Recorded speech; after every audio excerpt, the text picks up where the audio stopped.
Hey guys, welcome to Baklang Kanal Show with Ina Evans.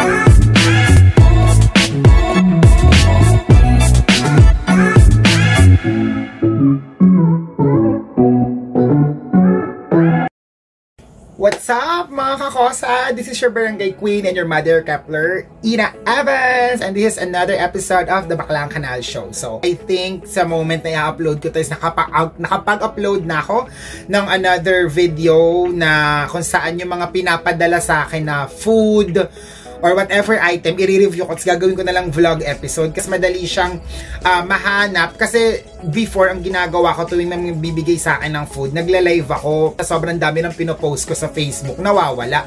So naisip ko, gawa na lang ako ng vlog episode. So madali ibigay yung link sa business. So para kahit paano pwede nilang i-share kung gusto nila, ganyan. Alam ko, di naman talaga marami yung reach ko. Di ko nga alam kung aabot ng 1,000 yung view ng video na to. Okay na ako na ma-appreciate yung mga nagbibigay ng food or ng products nila sa akin ng mga small businesses. And hopefully, may isa o dalawa sa mga kakosa natin na nanonood na bumili or tumangkilik ng product as much as possible ngayong pandemic. Yung konti kong reach or following, kahit papano, meron naman, gusto ko siyang gamitin para makatulong din sa mga tao na nagsisikap and gumagawa ng paraan para ma-survive yung pandemic. Kasi 'di ba, ang daming nawalan talaga ng trabaho, ang dami-daming naapektuhan. Ang swerte ng mga tao na meron pa ring work, meron pa ring source of income, ang swerte ng mga merong savings or meron silang inaasahan. May mga tao talaga na naapektuhan ng sobra. I mean, lahat naman tayo naapektuhan ng pandemic na wala naman may gusto. Gawin natin yung best natin para makatulong. Alam mo naman tong pandemic na to, inuubos talaga tayo emotionally, mentally, financially, 'di ba? So the best thing that we can do is talagang kung ano yung meron tayo, ibigay natin kasi tayo na lang to eh. Like tayo na lang din yung magtutulungan. Alam mo naman, 'di ba? Even the government can really help us all. Like with the way they handle this pandemic, talagang maaawa ka na lang sa kapwa mo, sa kapitbahay mo, sa kamag-anak mo, sa sarili mo, sa ginagawa nila. Kasi alam nyo, di ba, nakikita nyo naman sa news, nakikita nyo kung gano'n na tayo katagal naka-lockdown. Tayo ang may pinakamatabang lockdown na sa buong mundo. Imagine, nasobrahan na natin yung epicenter ng pandemic. Ang lala, di ba? Something's not right. Ayun, ang magagawa na lang talaga natin is help. So ngayon, kagaya ng plano ko, because meron akong nabalitaan, meron akong chika, may mga influencer pala, I mean, sa ibang bansa, uso yun, nababalitaan ko yun, but actually, ito yung first time na nakarinig ako na meron pala talaga mga influencer na proactive na nagme-message sa business, na nanghihingi ng product or proactive nilang sinasabi na, can I have your services or your product and then I'm going to promote it, and then kapag pinadalan mo na or ginawa mo na yung service sa kanila, hindi nila pinopromote and then hindi mo na sila makontak. Napakadayok-dok. Like, ang sahol, I mean for me, napakagahaman nung ganong galawan. Kasi naiintindihan ko kung yung business o yung product yung lumalapit sa mga influencers or sa mga content creators na gustong mag-promote, and then yung content creator hindi niya pinost kasi pwedeng hindi niya nagustuhan yung food or hindi nga paid.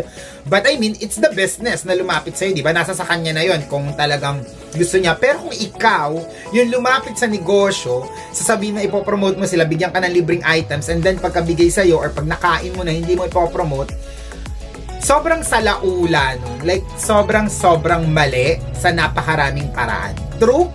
And naisip ko ngayong pandemic, itong mga influencers, alam naman natin na of course, source of income nyo din yan. Kung malaking business naman, kung like may budget, diba? You can ask for rates, pwede kayong mag-demand, 'Diba, ng either services nila or whatever, what's not. But pero kung itong mga maliliit na business, yung mga, as in small business na alam mong 10 piso na lang kikitain kada benta nila. As in, lalo na yung mga nag-start up lang dahil ngayong pandemic, yung talagang wala silang reach, wala silang pambayad sa mga pwedeng mag-promote. Ang kaya lang nila is bumili ng mga materyales nila or ng ingredients nila. Ano ba naman yung i-share nyo or i-IG story nyo, i-my day nyo, or mag-post kayo ng isa or i-share nyo yung link nila sa Facebook? Like, would it hurt? Like, would it hurt the numbers of your followers?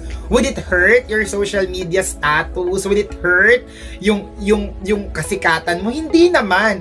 A little kindness can go a long way. Nalaloka lang ako sa sobrang pagka-absorb ng mga ibang influencer na wow, ang lala. Like, nasa rurok na kayo, no? Kinain na kayo ng sistema. So, I hope yung mga small business ngayon, sana mag-strive kayo and may you find the perfect person or the perfect influencers na makakatulong sa inyo. Kasi naniniwala ako, kahit mga ganitong horror stories ng mga tao na nagaganyan, na nang i-snub, para ayaw tumulong kasi they think so high of themselves or hindi sila magpo-promote hanggat wala kayong binabayad, kahit wala naman kayong pambayad. Yung lahat sa kanila money talks. Huwag na natin silang intindihan. Tayo-tayo na rin magtulungan. Kaya ako, alam ko, hindi malaki talaga yung range of following ko. Sobrang, like, ilan lang talaga yan, ang konti, di ba? But, sobrang appreciative ko. Kasi yung moment na naisip niyo pa lang akong padalan ng mga food or whatever, sobrang na-appreciate ko siya na nahihiya nga ako kasi sayang, nasasayangan ako dun sa item or sa product na binigay sa akin ng libre. Tapos, binayaran pa yung delivery fee, di ba? I mean, ina-expect ko na lang isa na kapag pinost ko siya, may isa or dalawa man lang na bumili or at least more than that, much better, para at least mabawi nila yung alam mo yun, yung binigay nilang product for free sa akin. But anyway, eto na, ang isa sa mga another food na nagpadala sa akin ngayon. Actually, nagpadala na sila before, pero ni-live ko. Pero ito ngayon, sabi ko, i-vlog ko na nga lahat na mga ipapadala sa akin. So, personal favorite, Kenji Takoyaki. Hey! Kasarap pa, di ko pa siya binubuksan. So, eto na mga kakosa, dude. Naka-plastic siya legit, so safe na safe yung pagkain. So, bango. Okay, buksan na natin. Kenji Takoyaki, pwede nyo silang kontakin sa telephone number 0927-911-1421. At nakikita nyo rin sila sa Facebook and Instagram. Isa-search nyo lang Kenji Takoyaki. So, andali nun kami sa duwen. Like, Kenji, Kenji Takoyaki. So, kung hindi nyo alam yung takoyaki, it's a Japanese food. Tama ba ako? O, mali sabi ko ba? Yeah, it's a Japanese food na bilog at nilaman. Bilog at nakakabusog, sabi nga ni Ate Kalad Karen. Alam mo, first time ko nakatikim ng takoyaki, naaalala ko na nagtatrabaho pa ako sa Eastwood. Meron dong parang, hindi ko sure kung merkato yung tawag doon, pero yung paggabi, yung may mga parang food, tama ba?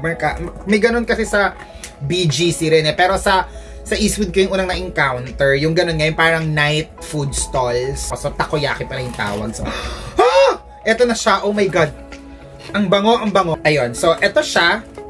And then, ito yung mga sauce, nandyan. So, sige, kukuha lang ako ng lalagyan ng sauce para matikman ko siya ng masarap. Wait lang.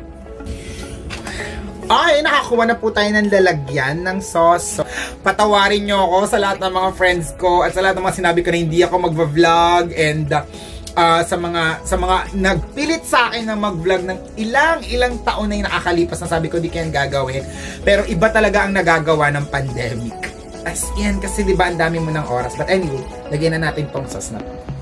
So,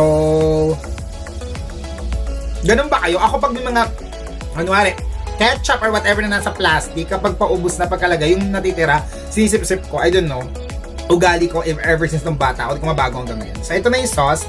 Lagay ko lang dyan sa table. And then, tikman na natin to takoyaki. Parang isang flavor lang, no? Pero titikman ko yung apat. Kasi before, apat na basta nakakati siya sa apat. Apat. Tapos, iba-iba yung lasa. So, tignan ko yung apat din. Tikman ko yung apat na kung tignan natin kung iba-iba yung lasa or isang flavor lang. Alam mo, mas perfect to pag mainit. Pero, masarap kasi siya kahit di mainit. Itong Kenji Takoyaki. So, sausaw na natin sa sauce and then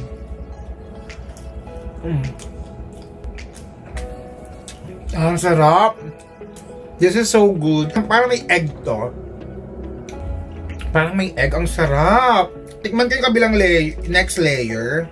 Kapag kalasa, di isa lang yung flavor. Ibig sabihin. Parang isa nga lang.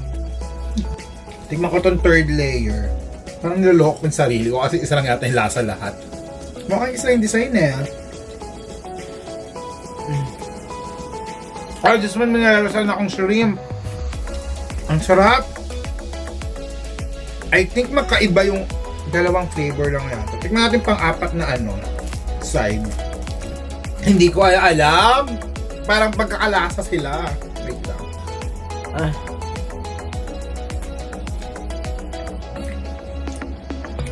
Alam mo, I think isa lang yung flavor nilang lahat. Ngayon kami na-realize that parang may nalasahan akong egg tsaka shrimp. Ang sarap. Egg and shrimp yata to. O mali akong flavor. Hindi ko alam kung ano yung flavor, pero guys, ang sarap. So ayan, tinikman ko na yung apat na part. Sa mga mahilig sa takoyaki, ang perfect nito, lalo na pag ininit. Pero ito nga hindi mainit, like panglima ko na agad to.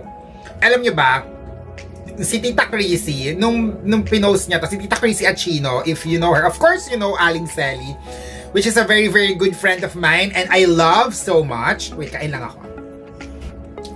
Ang harap, my God. But anyway, ayun na nga.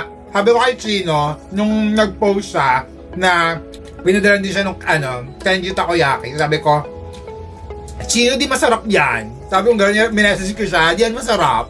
Tapos, nag-reply siya, super sarap kaya. Kaya, tawang-tawa ako kasi, nagustuhan ni Tita Chrissy. Sa dami ng pinapadala sa kanya, di ba, na food. Ayun nga, parang, sana lahat maging katulad ni Tita Chrissy, no, na sobrang bait sa mga small businesses. Talagang pinopost niya at with effort. Hindi niya lang basta-basta pinipicturean yung food. Talagang nagsasalita siya, nag-aayos siya, tinitikman niya, inaano niya. So, you know, I love you, Chino. Like, alam ko, more than anything, more than yung fame mo and shit, diba? Which I really don't care about. What I care is about your personality. Talagang ikaw, nakilala kita. Wow, bigla naging tungkol sa'yo to. No, I really love you because you have a good heart. So, kaya ka continuously na nabe-bless. Deserve mo lahat na nangyayari sa buhay mo right now. And I hope marami ka pang matulungan. So, ayun na nga. Sinabi ni Chino na ang sarap daw. Kaya tawan-tawa ako kasi, diba, like, ibig sabihin, like, minali niya ako kasi pwede naman siya magsabi na, actually, oo. Pero hindi, sabi niya, ang sarap kaya, which is true. So, I'm gonna take my 6th one. Hindi ko alam anong flavor nito. Hindi ko natanong. Sayang nag-video ko na hindi ko pa natatanong si Elden. But whatever yung flavor nito, ang sarap. Siguro, I suppose, pag in-upload ko to, alam ko na yung flavor. So, malalagay ko na sa description. But one more. Tataba na lang talaga ako. Kaya ko itong ubusin all by myself. In one day, mauubos ko ito. Ang sarap eh. So, guys, last na, one more. Nakakaloka, di ko mapigilin yung sarili ko. Ayun na, nakikita ko yung shrimp pagkatusok ko. Ay! Nalag. Ayun na, nakikita yung shrimp, yung orange. Perfect. Okay. So, bago ko pa ito maubos, Tenji Takoyaki, thank you for sending me this food. I love it and I love you. And I hope magtuloy-tuloy pa yung business nyo. And guys, kung gusto nyo to, just order Tenji Takoyaki. And yeah! So kung meron kayong gusto, padala nyo lang. Pero guys, kung hindi masarap, sasabihin ko talagang hindi masarap para ma-improve nyo ha. Walang samaan ng loob. It's the Baklang Kanal way. So, send at your own risk. Or, sarapan nyo yan para sulit kapag tinikman natin. So, I hope wala akong nasabing masama. Nagmura yata ako kanina. But anyway, thank you so much guys. Please stay safe but never silent. Please help one another. Okay? I love you guys. Again, this is your Barangay Queen, Ina Evans, signing off. I will see you mga akosa on the next vlog. Cut! Pati ka cut!